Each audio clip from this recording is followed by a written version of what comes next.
Hey guys, Matt here at Wreck Brewery. I'm going to do another review for the Brewtubers Malt Experiment 2020. This one I'm going to try, actually I chose this one because Gary and I were having a Zoom meeting earlier tonight and talking about brewing our Oktoberfest together. So this one seemed to have made some sense to kind of go along with that theme of what I was thinking earlier with putting, when we were building our recipe. This one's from Woodshed Brewing Company. It's just from Dennis. So he used the Mecca grade Vanora malt. That's a Vienna style malt. And so he got a 1049 OG. Final gravity was 1011. ABV 5%. He did the pH on his mash at 5.4. The finished beer was 4.1. He brewed it on 7/11, kegged it on 7/21, and canned it on 8/2. And I really like his label work. He's got like a little, picture of a woodshed there, so that's pretty neat. And he does the taller cans. So I'm not sure if this is all going to fit in here, but just true with the other reviews for this Brewtubers experiment, it just made a lot of sense to me to use the Brewtubers glass. Let's go ahead and get into it.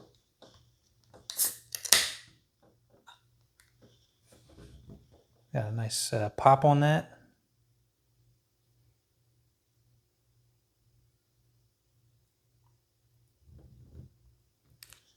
Look at that. That is a very pretty beer. Yeah, it's not all going to fit, I don't think. That's okay. I got some for later. Look at that. Look how crystal clear that is. Now, with our process, with our brewing process, we weren't using any fining agents or anything special to try to purposely clear out the beer, other than just the standard cold crashing method that we used for the yeast experiment.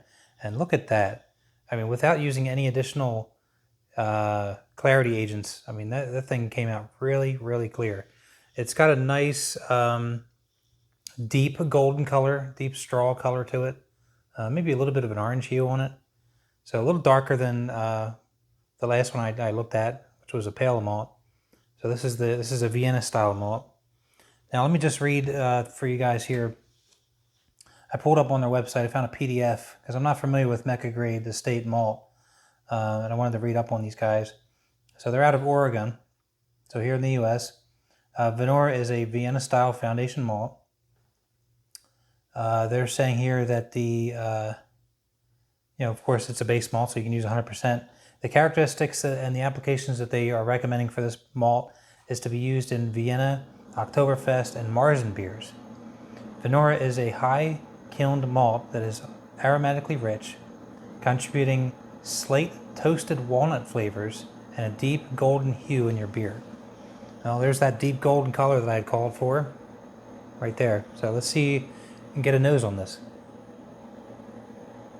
All right, so this one I don't get the Sabro hops really most in the scent. I got it slightly in one of the beers, and I didn't get it. I got it a little bit more strong in another beer that I tried. This one though, Sabro is definitely in the background on this one. I'm getting the malt smell from this one altogether. It's definitely got that that sort of toasty, bready kind of a scent to it. They said here that toasted walnut flavors. I don't know that I'm getting that in the smell.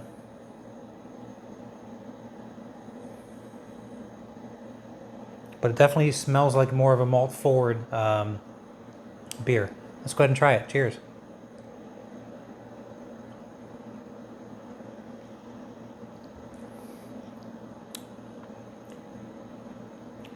Wow, that's really good, man.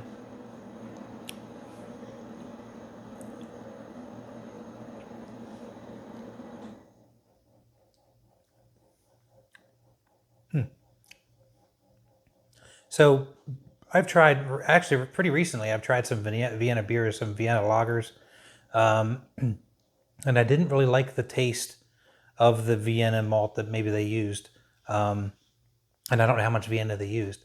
So this is a good sort of comparison for me personally, because I thought that I didn't really like Vienna malt as a whole, just because of the Vienna lagers that I've been trying, assuming that they used mostly Vienna. This is all Vienna, but I like this.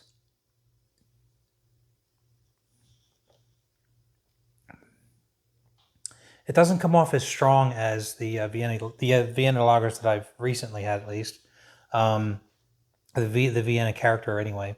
You definitely get some of that that toasty sort of bready taste, but it's not real sharp. Like in my opinion, from standard Vienna malt that I've used. If they're talking about a toasted walnut flavor, I can definitely pick up on that.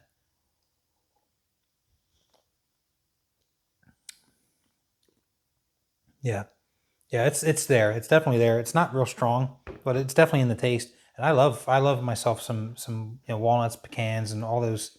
Um, I love to buy the little cup of or what do you call it, the little can of those mixed nuts.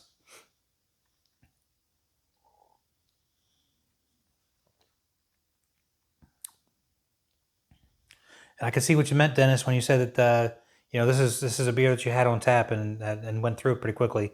I'd probably have done the same thing. I've already drank through all of my smash beer, mostly because I didn't have really much else available. I still have some stuff I had bottled up, but it was very available on tap, and I just plowed through it, and it was pretty good. This is nice. It's not too sweet. Um, the only hit that I would have on this malt, that for this beer, maybe I would say is because of the malt that was used. It definitely takes away from at least the hops that we used or the hop schedule that we used. So that's just something to take in consideration. I think that this malt would definitely play a great part in what they're saying it's meant for, a malt forward beer like an Oktoberfest or a Marzen beer, Fest beer, or I mean, hell, it's a Vienna type of malt, so any type of beer that you might put that in there.